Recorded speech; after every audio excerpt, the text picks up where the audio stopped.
Right. हम class 12th के लिए अकाउंटेंसी में पार्टनरशिप को समझ रहे हैं। और अगर पूरे सिलेबस को आप लोग देखोगे पार्टनरशिप के, तो वो दो हिस्सों में बटा हुआ है। एक हिस्सा तो है पार्टनरशिप से रिलेटेड बेसिक्स हैं, है ना। चैप्टर नंबर 1 और 2 में वो बेसिक्स कवर्ड है। उसके बाद जो चैप्टर नंबर 3 है, वहां से एक फ्लो शुरू होता है, और वो फ्लो है रिकॉन्स्टिट्यूशन का। तो एक पार्टनरशिप का बेसिक्स है, उससे रिलेटेड अकाउंटिंग कैसे होती है, जैसे कि आपका पूरे साल का जो प्रॉफिट है वो अप्रोप्रिएट कैसे होता है, P and L appropriation account बन जाता है। कैपिटल जो है वो दो तरह की मेथड्स में मेंटेन की जाती है अकाउंटिंग में, fluctuating method, fix capital method. Interest on drawing के कितने तरीके होते हैं, ड्राइंग अगेंस्ट कैपिटल क्या है, ड्राइंग अगेंस्ट प्रॉफिट क्या है, ये सब बेसिक्स में ऑलरेडी लेक्चर डाल चुका हूँ, आपको चैनल पे मिल जाएंगे, है ना। पास्ट एडजस्टमेंट्स क्या होते हैं, अगर आपको आपने पहले गलत तरीके से प्रॉफिट अप्रोप्रिएट कर दिया तो आप उसको सुधारोगे कैसे, उसकी एडजस्टिंग एंट्री क्या होती है, ये सब बेसिक्स में आता है। उसके बाद गुडविल वैल्यूएशन भी बेसिक्स में आता है कि आपकी गुडविल एवरेज प्रॉफिट बेसिस पे मेथड पे कैलकुलेट करना है, या सुपर प्रॉफिट पे करना है, या कैपिटलाइजेशन से करना है, वो चैप्टर नंबर 2 में गुडविल वैल्यूएशन था। तो ये सब बेसिक्स एक हिस्सा है जिसपे पार्टनरशिप का सिलेबस है तुम्हारा। दूसरा जो सिलेबस है वो इस तरफ बढ़ता है कि जब भी पार्टनरशिप की रिकॉन्स्टिट्यूशन होगी, जब भी पार्टनरशिप को रिकॉन्स्टिट्यूट किया जाएगा, तो अकाउंटिंग पे क्या असर आएगा, हम क्या अकाउंट करेंगे उस समय, ठीक है, किस तरीके से डेटा एंट्री की जाएगी। रिकॉन्स्टिट्यूशन का सबसे पहले तो मतलब समझो। अगर कोई भी चेंज आता है, any change in existing agreement, agreement मतलब कि पार्टनरशिप डीड, तो अगर पार्टनरशिप डीड में कोई भी चेंज आता है तो उसे हम रिकॉन्स्टिट्यूशन कहते हैं। सिंपल, कोई भी चेंज कर लो तुम, वो रिकॉन्स्टिट्यूशन है। अभी कोई भी चेंज को हम अकाउंटिंग की नज़र से देखना पड़ेगा, क्योंकि ऐसे भी चेंजेस हो सकते हैं कि केवल पार्टनरशिप फर्म का नाम बदला गया, तो वो रिकॉन्स्टिट्यूशन है क्या? यस। पर क्या उसकी अकाउंट फर्म की अकाउंटिंग पे कोई असर आएगा? नो, सिर्फ नाम चेंज हो जाएगा हेडिंग में, कि भाई P&L account for so and so company and balance sheet of so and so company, उसका नाम बदल रहा है, लेकिन अकाउंटिंग में कोई चेंज नहीं आया। लेकिन क्या नाम बदलना भी रिकॉन्स्टिट्यूशन है? यस।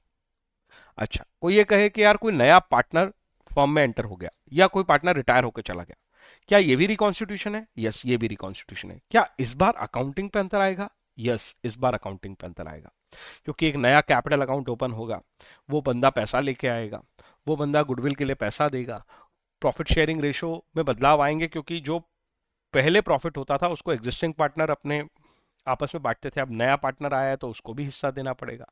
अगर कोई जाता है तो वो बंदा चला जाएगा, तो उसका जो हिस्सा था वो, उसका जो शेयर था वो रिमेनिंग पार्टनर्स के बीच में बढ़ जाएगा।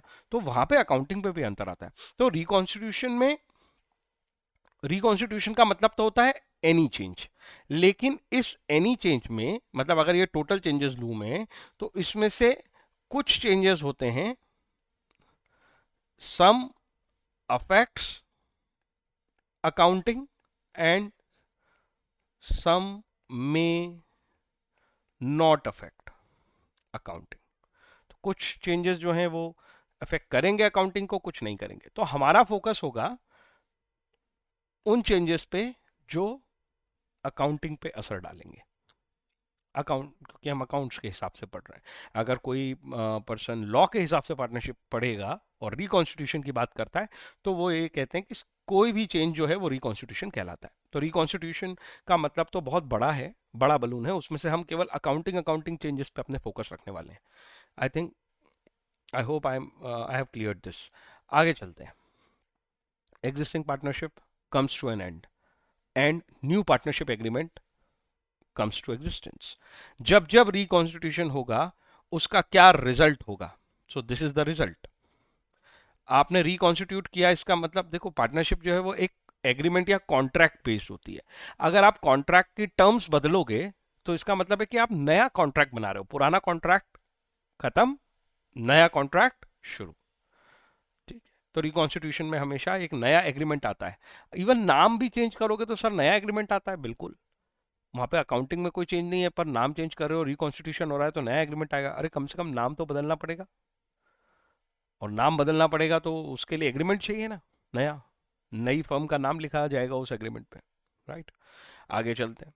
Reconstitution will be considered for accounting purpose. तो मैं यहाँ पे केवल उन रिकॉन्स्टिट्यूशन की बात कर रहा हूं जिसमें अकाउंटिंग के लिए, अकाउंटिंग के हिसाब से चेंजेस आने वाले हैं, ठीक है। देखो, agreement for change in PSR among existing partner, ये तुम्हारा चैप्टर नंबर 3 है। एडमिशन ये तुम्हारा चैप्टर नंबर 4 है। रिटायरमेंट ये चैप्टर नंबर 5 है। डेथ ये चैप्टर नंबर 6 है। और 7th जो है वो डिसोल्यूशन है, लेकिन डिसोल्यूशन का मतलब ये होता है कि तुम्हारी फर्म जो थी वो रह एग्जिस्टेंस में थी, और डिसोल्यूशन के बाद उसका एग्जिस्टेंस ही खत्म हो जाता है। तो जब डिसॉल्व हो जाती है फर्म, इसका मतलब तो अब बिजनेस का एग्जिस्टेंस ही खत्म हो गया, तो वहां रिकॉन्स्टिट्यूशन वर्ड नहीं यूज हो सकता, और ना ही वो रिकॉन्स्टिट्यूशन होता है, क्योंकि जिस बिजनेस का एग्जिस्टेंस ही नहीं है उसकी अकाउंटिंग कैसे होगी, राइट। तो रिकॉन्स्टिट्यूशन केवल तभी तक होगा जहां पे फर्म एग्जिस्ट करती हो, एक पुराने रिलेशनशिप थे पार्टनर के बीच में, और फिर उन्होंने नए रिलेशनशिप एस्टेब्लिश किए, तो फर्म कंटिन्यू कर रही है, तभी रिकॉन्स्टिट्यूशन का मतलब है। आई होप मेरी बात समझ में आ गई। सो ये आगे आने वाले तुम्हारे चैप्टर नंबर 3, 4, 5, 6, ठीक है, पूरा फ्लो है यहीं से। तो रिकॉन्स्टिट्यूशन के ही एग्जाम्पल हैं ये सब चैप्टर। जैसे कि पार्टनर ने अपने बीच में पीएसआर बदल लिया, पीएसआर मैं एब्रीवेशन यूज करूंगा, profit sharing ratio, right. So profit sharing ratio बदल लिया। तो अगर पहले सपोज इक्वली डिस्ट्रीब्यूट करते थे, 3 पार्टनर थे, 1:1:1 रेशो था, अब नया रेशो उन्होंने कहा हम 5:3:2 रखेंगे, राइट। तो इस केस में अकाउंटिंग के हिसाब से क्या चेंजेस आएंगे? बिल्कुल आएंगे। क्या क्या चेंजेस आएंगे सर? देखो, जब जब रिकॉन्स्टिट्यूशन होगा, प्रॉफिट शेयरिंग रेशो कैलकुलेट होगा, ये बात तो सबसे पहले समझ लो। Reconstitution always leads to change in PSR. Profit sharing ratio change होगा, और इस चेंज को कैसे आइडेंटिफाई करोगे?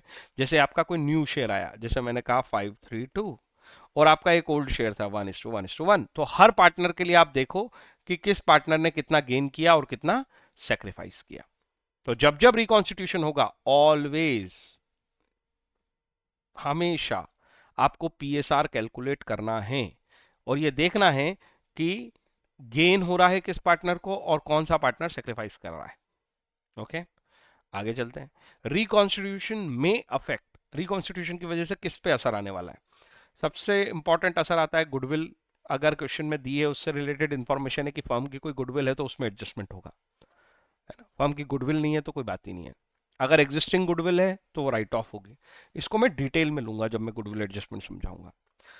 ये जस्ट एक ओवरव्यू है कि जब भी रिकॉन्स्टिट्यूशन होगा, पहले ओवरव्यू समझ लो कि होने क्या वाला है। रिकॉन्स्टिट्यूशन हुआ, रिकॉन्स्टिट्यूशन के कई रीजन हो सकते हैं, वो हम पढ़ेंगे। सबसे पहला रीजन अभी हमने देखा, रिकॉन्स्टिट्यूशन किस किस वजह से हो सकता है। तो सबसे पहला देखा कि पीएसआर बदल लिया उन्होंने। पार्टनर्स वही हैं, पहले भी एबीसी थे, बाद में भी एबीसी हैं। पहले इक्वल पीएसआर रखा था, अब वो बोल रहे हैं कि नहीं, प्रॉफिट शेयरिंग बदलेंगे, और तीनों का कंसेंट हो गया, और तीनों अपने कंसेंट से प्रॉफिट शेयर बदल रहे हैं। तो अकाउंटिंग में बदलाव आएंगे। सबसे पहले क्या करना पड़ेगा? सबसे पहले चेंज इन पीएसआर देखना पड़ेगा। चेंज इन पीएसआर करने के बाद मतलब कि गेनिंग सेक्रीफाइसिंग निकाल लिया आपने कि कौन से पार्टनर को फायदा हुआ, कौन सा पार्टनर नुकसान में गया इस नए एग्रीमेंट की वजह से। उसके बाद क्या करोगे? आपको ये असर देखने पड़ेंगे गुडविल फर्म की। क्यों गुडविल पे असर आ रहा है, वो गुडविल वाले टॉपिक में समझाता हूं। Revaluation of asset and liability, जिस दिन नया एग्रीमेंट आ रहा है तो भाई पुराने समय तक पार्टनर्स आपस में जो रिलेशनशिप बना के रखे थे, उन रिलेशनशिप को खत्म करना है, राइट। तो इसके लिए एक एग्जांपल समझ लो कि सपोज एक फर्म है, उसमें तुम पार्टनर हो, और उस फर्म ने ईयर 2001 में कोई लैंड खरीदी 3 लाख रुपए की। आज उस लैंड की कीमत है 25 करोड़ रुपीस। 24 साल हो गए उस बात को। जो अकाउंटिंग होती है वो तो हिस्टोरिकल कॉस्ट को रिकॉर्ड करती है। तुम्हारी बुक्स में जिस दिन तुमने ट्रांजैक्शन किया होगा 3 लाख रुपए पे असेट खरीदी होगी तो 3 लाख रुपए की लैंड दिख रही होगी। लैंड का एग्जांपल मैंने ऐसा ले लिया कि अब आसानी हो गई समझने में कि लैंड पे तो डेप्रिसिएशन भी नहीं लगता। तुम्हारी बुक्स में आज 2024 को भी वो असेट 3 लाख रुपए पे ही दिख रही होगी, लैंड एंड बिल्डिंग। उस लैंड एंड बिल्डिंग को आज हम मार्केट वैल्यू अगर चेक करते हैं जाके, तो मार्केट वैल्यू पता चलती है, मार्केट वैल्यू पता चलती है 25 करोड़। तो मैं यहां दो वैल्यूज की बात कर रहा हूं, बुक वैल्यू और मार्केट वैल्यू। तो बुक्स में तो दिख रही है 3 लाख और मार्केट में है वो 25 करोड़। आज अगर हम ये डिसाइड करते हैं कि हम अपना पीएसआर बदल लेंगे, इसका मतलब है हम रिकॉन्स्टिट्यूशन कर रहे हैं, तो हमें रीवैल्यूएशन करना पड़ेगा इस असेट का। इस असेट को मार्केट वैल्यू पे लाना पड़ेगा। पूछो क्यों? क्योंकि साल 2001 से लेके साल 2024 तक ये 3 लाख रुपए से जो 24 करोड़ का गेन है, इस असेट पे गेन हुआ है ना, इस गेन पे पुराने पार्टनर्स का पुराने रेशो में राइट बनता है, क्योंकि इन्होंने ये असेट होल्ड करी इतने साल। इनका राइट इस असेट के गेन पे, जितना गेन हुआ है उस पे पुराने रेशो में बनता है, और उन्हें ये राइट उनके गेन को उन्हें डिस्ट्रीब्यूट कर देना चाहिए हमें, जिस दिन हम नई फर्म बना रहे हैं। पुराने सारे हिसाब कुछ सेटल करके ही नई फर्म एग्जिस्टेंस में आएगी ना। सो ये रीजन है, और इसके लिए हम यहाँ पे एक अकाउंट पढ़ेंगे जिसका नाम होगा रिवैल्यूएशन अकाउंट। ये तो एक एग्जांपल दिया मैंने असेट का। ऐसी कोई भी असेट बढ़ती हो घटती हो, लाइबिलिटीज बढ़ती हो घटती हो, इनका नेट इंपैक्ट निकालेंगे। अल्टीमेटली देखेंगे कि असेट की वैल्यू में आने वाले चेंजेस की वजह से, लाइबिलिटी की वैल्यू में आने वाले चेंजेस की वजह से गेन हुआ अल्टीमेटली या लॉस हुआ, उस गेन और लॉस को हम डिस्ट्रीब्यूट कर देंगे अमंग द एग्जिस्टिंग पार्टनर्स, जो पुरानी फर्म के पार्टनर थे ओल्ड पीएसआर में। आई होप मेरी बात समझ में आ गई। तो ये मैंने समझा दिया। गुडविल को भी चलो एक बेसिक सा अंडरस्टैंडिंग दे देता हूं। गुडविल क्या होती है? गुडविल एक असेट है। कौन सी? Intangible asset. इसे आप असेट क्यों कह रहे हैं? ये असेट है क्योंकि इससे फ्यूचर बेनिफिट जुड़े हैं। जिस फर्म के पास गुडविल है वो फर्म बाकी की फर्म से ज्यादा प्रॉफिट अर्न करती है because of its reputation in the market. तो वो जो एडिशनल प्रॉफिट या एक्सेस प्रॉफिट अर्न कर रही है, उस एक्सेस प्रॉफिट का रीजन है एक इंटेंजिबल असेट जो दिखाई नहीं देती, फिजिकल एग्जिस्टेंस नहीं है उसका, लेकिन प्रेजेंट है, महसूस होती है कस्टमर्स को, और कस्टमर इसलिए ज्यादा आते हैं, ज्यादा प्रॉफिट कमाते हो आप अपने कॉम्पिटिटर से। तो गुडविल क्यों वैल्यू की जाती है? रीजन वही है कि भाई अगर आप एक नए रिलेशनशिप में जा रहे हो, वही असेट वाले रिलेशनशिप की बात, असेट के एग्जांपल से समझ लो, आप एक नए रिलेशनशिप में जा रहे हो, पुराने रिलेशनशिप के हिसाब से जो कुछ हिसाब किताबें सेटल कर लो, इसलिए गुडविल भी वैल्यू की जाती है। अगर गुडविल वैल्यू होगी तो वो गुडविल वैल्यूएशन वाले चैप्टर में सारा हमने सीखा है कि कैसे कैसे गुडविल वैल्यू की जाती है, उसके कितने मेथड्स हैं, और भी मेथड्स हैं तुम्हारे सिलेबस में जितने हैं वो चैप्टर 2 में है। Average profit, super profit, number of year of basis, number of year of purchase के बेसिस पे करोगे या फिर कैपिटलाइजेशन के बेसिस पे करोगे। सो गुडविल वैल्यू करने के बाद वो गुडविल उस डेट तक, किस डेट तक? जिस डेट पे आप रिकॉन्स्टिट्यूशन कर रहे हो उस डेट पे वैल्यू होगी गुडविल, और उस गुडविल की वैल्यू आपस में डिस्ट्रीब्यूट हो रही होगी किसमें? सारी एसेट बिलोंग करती है किसको? ऑनर्स को ना। पहले फर्म को बिलोंग करती है, और फर्म किसको बिलोंग करती है? ऑनर्स को। तो वो कैपिटल अकाउंट में एडजस्टमेंट होंगे गुडविल एडजस्टमेंट के। तो कोई पार्टनर आज के बाद, एक तो पुरानी गुडविल हो गई कि भाई मैं, जैसे इक्वल पार्टनर्स है और 3 लाख की गुडविल थी, ऐसे समझ लो, बहुत सिंपल है।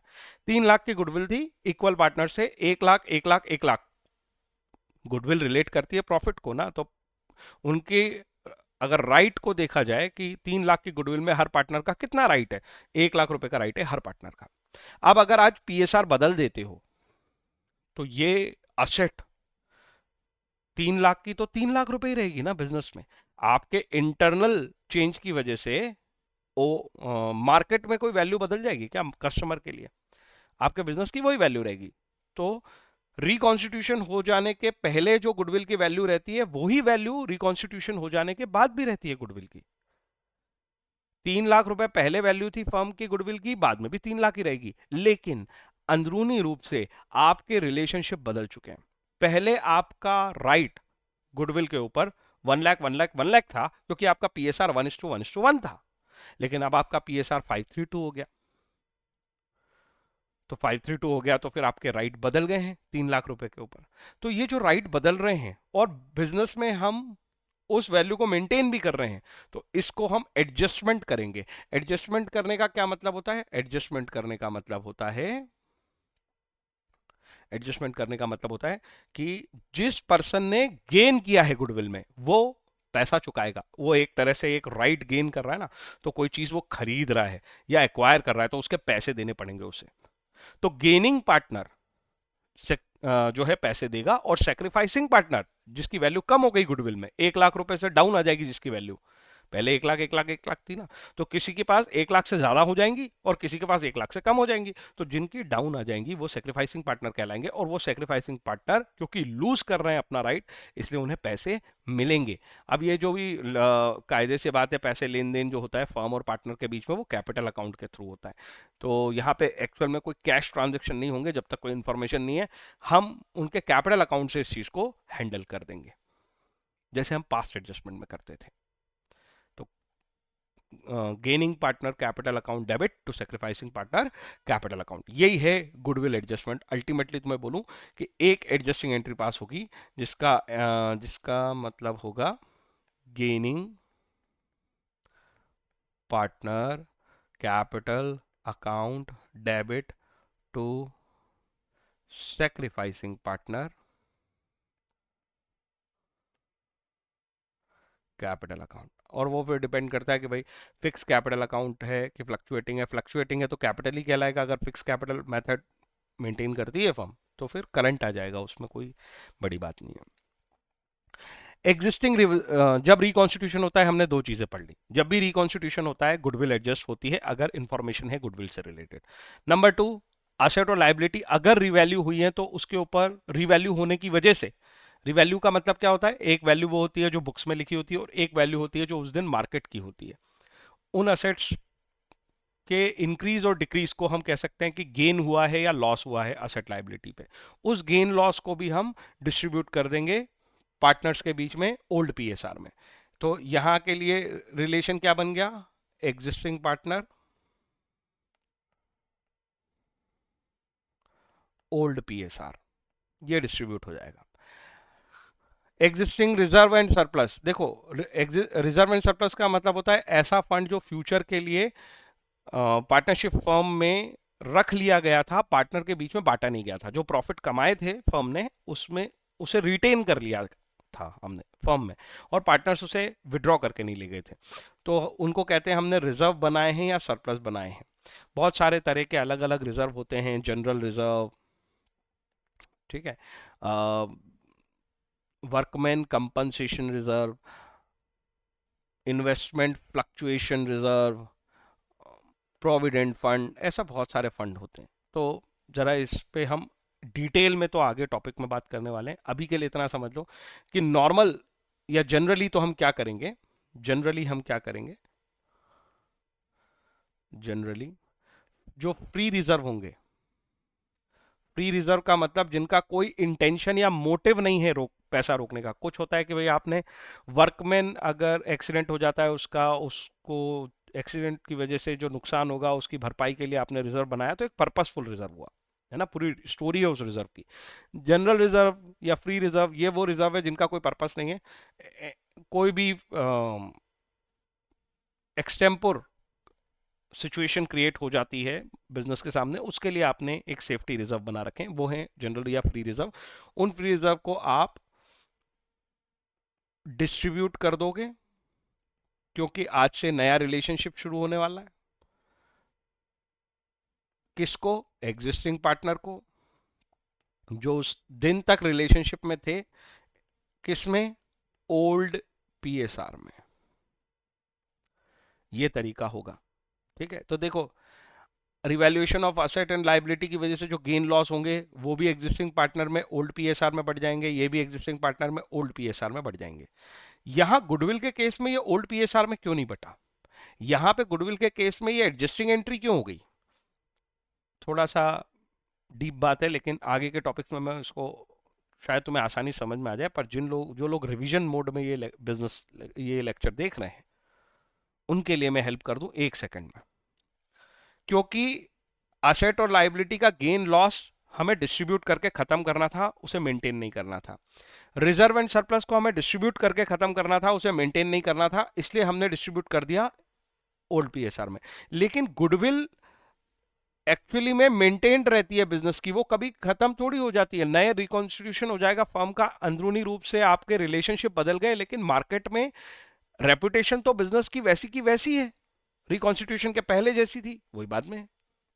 केवल उस दिन में कोई चेंज थोड़ी आ गया कि आज रिकॉन्स्टिट्यूशन हुआ तो कुछ नई गुडविल बन जाएगी। गुडविल वैल्यू चेंज होगी। गुडविल वैल्यू चेंज क्यों होगी? उसका कोई रीजन नहीं है। ठीक है, तो गुडविल की वैल्यू क्योंकि सेम की सेम रहती है, रिकॉन्स्टिट्यूशन के पहले भी 3 लाख थी जैसा मैं एग्जांपल ले रहा था, और बाद में भी 3 लाख है। इस वजह से यहां केवल एडजस्टिंग एंट्री होती है, और ये तो सारा कुछ बढ़ जाता है, इसलिए जैसे रिजर्व बढ़ जाता है इसलिए वो ओल्ड पीएसआर में बांटते हैं। तो ये है उसका डिफरेंस। जिन लोगों को समझ नहीं आया हो ज्यादा परेशान मत हो, अभी क्वेश्चंस करेंगे तो समझाता हूँ। और रिवीजन पॉइंट ऑफ व्यू से मैं एक बात और बोल दूं, जिन लोगों को इस चैप्टर का नॉलेज है, रिजर्व एंड सरप्लस को कभी कभी क्वेश्चन ये कह देता है कि हम तो मेंटेन रखेंगे, हम बिजनेस से उसको बाहर नहीं जाने देंगे। मतलब रिकॉन्स्टिट्यूशन हो रहा है, पर पार्टनर्स ने मिलकर ये डिसाइड कर लिया कि यार फर्म हम आगे कंटिन्यू कर रहे हैं, तो आज रिजर्व बांट के अपने घर क्यों ले जाएं, आगे कल को कोई सिचुएशन क्रिएट हो जाती है तो हम पैसा घर से लाना पड़ेगा वापस से, तो इसका कोई सेंस नहीं बनता। हम तो जो रिजर्व जैसे 5 लाख रुपए पहले मेंटेन थे रिकॉन्स्टिट्यूशन के पहले, आगे भी हम 5 लाख मेंटेन करना चाहते हैं। लेकिन भाई ऑब्वियस बात है कि अगर आपने ऐसा किया तो पुराने 5 लाख पे 1:1:1 का रिलेशन था फॉर एग्जाम्पल, जैसा हम लेके चल रहे हैं, और नए वाले 5 लाख पे 5:3:2 का हो जाएगा। तो उस वैल्यू पे नए रिलेशनशिप की वजह से किसी पार्टनर को गेन हो जाएगा, किसी को लॉस हो जाएगा। 5 लाख अगर आप मेंटेन करना चाहते हो तो फिर ये ओल्ड पीएसआर वाली कहानी नहीं चलेगी, फिर वो गुडविल वाली बात आ जाएगी कि जो रिकॉन्स्टिट्यूशन के पहले था वही आप आगे मेंटेन कर रहे हो। इन दैट केस आपको एडजस्टिंग एंट्री पास करनी पड़ेगी, तभी ऐसा हो पाएगा प्रैक्टिकली। मैं क्वेश्चन में करके दिखाऊंगा। और अगर ऐसा कुछ नहीं बोला है कि भाई हम सेम रिजर्व मेंटेन करना चाहते हैं, तो ओल्ड पीएसआर में बांट देंगे। तो जिन लोगों ने एक बार चैप्टर कर लिया है और वो लोग ये वीडियो देख रहे हैं तो उनके लिए ज़्यादा था ये पॉइंट। बाकी जो पहली बार देख रहे हैं, ये बात समझ में ना भी आई हो तो कोई बात नहीं, केवल इतना समझो, रिकॉन्स्टिट्यूशन होगा तो गुडविल एडजस्ट होगी, रिकॉन्स्टिट्यूशन होगा तो revaluation of asset and liability definitely होगा, distribution of existing reserve definitely होगा। ये हर बार होगा। ये आगे के चारों चैप्टर के लिए पढ़ा रहा हूं मैं टॉपिक, ये केवल इस चैप्टर के लिए नहीं है। अगर कोई फिक्टिशियस असेट है तुम्हारी बुक्स में और आप एक नए रिलेशनशिप में जा रहे हो, मतलब आप रिकॉन्स्टिट्यूशन कर रहे हो, तो पुराना हिसाब खत्म करो, फिक्टिशियस असेट को राइट ऑफ कर दो, ये राइट ऑफ हो जाएगी इन ओल्ड पीएसआर, क्योंकि ये बिलोंग करती है पुराने पार्टनर्स को, और पुराने पार्टनर्स ने इसे होल्ड किया है अपने पुराने प्रॉफिट शेयरिंग रेशो के साथ, तो इसे आज ही पूरा बुक से हटा देंगे। अब नया बिजनेस, नया जो पीरियड चालू होगा उसमें ये हमारी बुक्स में नहीं दिखेंगी। और मैंने कहा अगर क्वेश्चन कहीं भी बोल देता है कि हमें तो बुक्स में फिर भी दिखानी है, तो फिर एडजस्टिंग एंट्री से हैंडल होता है। इतनी सी बात है समझने की। आगे एडजस्टमेंट ऑफ कैपिटल अकाउंट।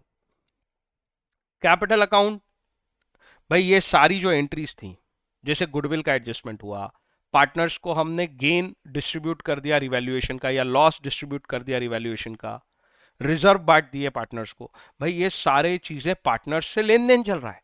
जब भी फर्म और पार्टनर के बीच में कोई लेन देन होता है उसमें एक अकाउंट यूज होता है, उसका नाम है कैपिटल अकाउंट।